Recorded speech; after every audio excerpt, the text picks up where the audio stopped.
Hello, my name is Captain Colavito. I have a 42-foot Tierra with a couple of split air conditioning systems. Condensers are in the engine room. Air handlers are here in the main forward cabin and the salon. So I'm going to switch the camera here, show you. Simple wiring. I just tapped into the evaporator fan motor, 110 volts. Because they run back to the condenser, the control panels in the engine room. It's a little too far, so we just plug in right here.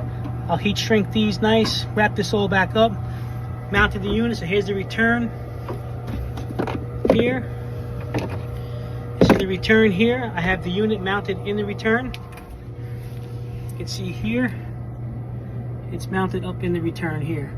She's functioning, and we'll start doing the forward stateroom.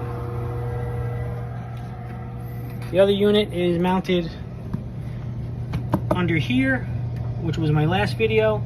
That one also is tapped right into the evaporator fan motor power supply. I've been doing this for probably 25 years.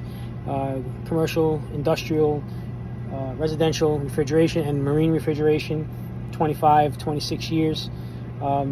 This by far is the best product for indoor air quality on your boat. We do it for homes, for residential, for commercial. We use bipolar ionization on large commercial air handlers, 20, 30, 40,000 CFMs. This is a fantastic product. I installed one in the other side, in the other cabin, about a month ago. Made a huge difference.